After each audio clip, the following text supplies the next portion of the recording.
Shalom, depuis Jeffersonville, Indiana, le Branham Tabernacle. Voici la lettre « Les aigles se rassemblent » de Joseph Branham. Chair de sa chair, parole de sa parole, vie de sa vie, esprit de son esprit. Mes précieux frères et sœurs, relisez cette déclaration encore et encore. Lisez comment Dieu lui-même vient de vous appeler. Comment quelqu'un pourrait-il écrire avec des simples mots humains l'importance que cela a pour nous? C'est impossible à exprimer. Si nous pouvions le comprendre et l'appliquer pleinement, de tout notre cœur, de toute notre âme et de tout notre esprit, je crois véritablement que l'enlèvement devrait se produire. Qu'y a-t-il à craindre? De quoi devrions-nous nous inquiéter? Satan nous combat, nous tourmente, nous afflige de maladies, attaque nos esprits et avec toutes les sortes de mauvaises pensées possibles. Mais il n'y a rien qui puisse nous faire du mal. Est-ce que quelque chose pourrait faire du mal à Jésus? Non, alors rien ne peut nous faire du mal non plus. Il vient de dire, nous sommes sa chair, sa parole, sa vie, son esprit. Quelle joie et quelle satisfaction nous avons dans notre cœur quand nous méditons sur ce qu'il nous a dit. Les révélations que Dieu nous a révélées, cargaison sur bande, après cargaison sur bande, après cargaison sur bande. Le Saint-Esprit bouillonne au-dedans de nous comme un puits artésien. Nous avons été prédestinés à le voir et à l'entendre. Nous ne tomberons pas et nous ne serons pas trompés. Nous ne le pouvons pas. Nous sommes en route pour rencontrer notre chef, notre Rédempteur, notre mari, notre roi, notre Seigneur, notre amoureux, notre Sauveur, dans le lieu de rencontre prévu. Écoutez donc ceci de nouveau. Toute la plénitude de la divinité corporellement habite en nous. Son Église, la prééminente.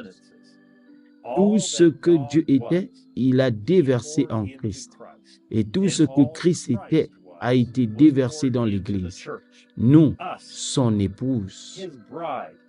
Ce n'est pas quelque chose qui va se produire un jour. Il a dit que cela se produit en nous maintenant même. Pouvez-vous imaginer? Depuis le tout début du temps, Dieu n'a jamais livré son grand secret mystérieux qu'il avait dans sa pensée à quiconque avant aujourd'hui. Pourquoi a-t-il fait cela? Parce qu'il attendait de nous le faire connaître en ces derniers jours, comme il l'avait promis. Il nous attendait. Il savait que nous étions les seuls qui pouvaient et qui allaient le comprendre pleinement. Gloire! Il nous a choisis pour être son épouse, parce qu'il savait que nous ne tomberions pas. Nous resterions attachés à cette parole en dépit de ce que tout le reste du monde pourrait en dire. Nous resterions attachés à cette parole, et seulement cette parole. Nous avons été prédestinés à cette position-là. Nous sommes les enfants adoptés par Jésus-Christ. Et ce n'est pas tout. Écoutez très attentivement. Pensez-vous, le chef, Dieu et le corps, nous, sont devenus un tout. C'est Dieu manifesté en nous. Dieu et son Église sont un. Christ en vous. Nous sommes la grande révélation de Dieu. Nous portons même son nom. Son nom est Jésus, le oint. Nous sommes le corps oint de Christ. Nous manifestons Dieu comme ce corps-là l'avait fait. Nous sommes son épouse, fécondée par son esprit. l'Église, portant des enfants, fécondée par son esprit, portant son nom, portant sa vie. Nous avons la réponse pour Satan. Le chef est ici. Christ, le Seigneur ressuscité, est ici, revêtu de sa même puissance de résurrection qu'il a toujours eue, et il se manifeste en nous, son épouse parole parlée. Dieu est maintenant en train d'unir son épouse ensemble. Il unit les gens de partout dans le monde par sa parole. La seule chose qui unira son épouse ensemble. Le Saint-Esprit conduit et rassemble son épouse. Dans chaque âge, le prophète était le Saint-Esprit pour leur jour. Dieu et son Église sont un. Christ en vous. Nous sommes la grande révélation de Dieu. Nous portons même son nom. Son nom est Jésus, le oint. Nous sommes le corps oint de Christ. Nous manifestons Dieu comme ce corps-là l'avait fait. Réfléchissez à ça. Quand les gens disent que nous mettons trop l'accent sur le 7e ange messager, souvenez-vous que Dieu lui-même a confié tous ses secrets qu'il gardait dans sa pensée avant même qu'il y ait un monde à son 7e ange messager. Dieu lui-même avait confiance à 100% en cet homme, au point qu'il a placé son grand plan du temps de la fin entre ses mains. Il lui a donné, écoutez, il lui a donné la révélation de tous ses secrets à cet homme. Il a donné à cet homme la révélation des choses qui n'étaient même pas écrites. Il a dit que ce qu'il disait sur terre était tellement important que cela résonnait dans les cieux. Il ne fait aucun doute que Dieu a envoyé de grands hommes remplis du Saint-Esprit dans ce monde.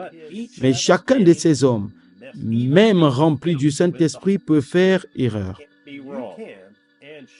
Dieu n'a jamais confirmé ce qu'ils disent comme étant l'ainsi dit le Seigneur, ni d'en croire chaque parole. Il n'y a qu'un seul homme qui avait cette autorité de Dieu, son 7e ange messager. Vous pouvez et vous devriez avoir un pasteur.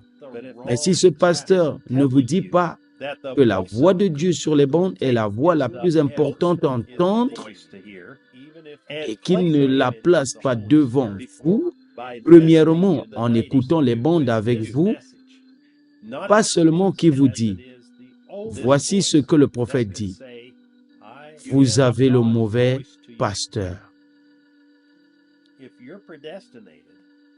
Quelle que soit la personne qui vous conduit, même si vous prétendez que c'est le Saint-Esprit, elle ferait mieux de vous unir à ce message, à cette voix, car c'est la seule voix qui puisse dire « Je suis la voix de Dieu pour vous ». Si vous êtes prédestiné à le voir, vous le verrez. Si vous ne le voyez pas, vous ne le verrez jamais. Vous n'êtes pas prédestiné à le voir. Nous voyons les nations s'unir. Nous voyons le monde s'unir. Nous voyons les églises s'unir. Nous voyons l'épouse s'unir à la parole. Pourquoi? La parole est Dieu.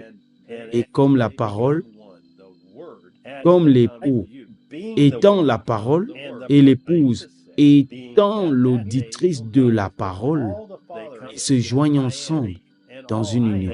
Ils s'unissent. C'est comme un mariage. Voyez?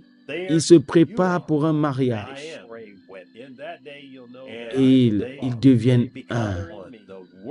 La parole devient vous. Vous devenez la parole.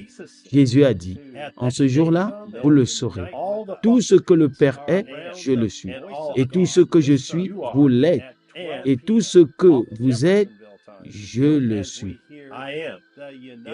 En ce jour-là, vous saurez que je suis dans le Père, que le Père est en moi, et que vous êtes dans le Père et que moi, je suis en vous.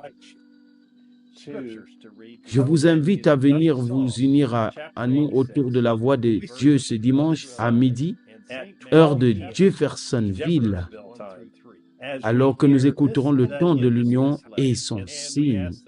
63 08 18. Frère Joseph Branham. Passage des Écritures à lire avant la réunion. Psaume, chapitre 86, 1 à 11. Saint Matthieu, chapitre 16, versets 1 à 3.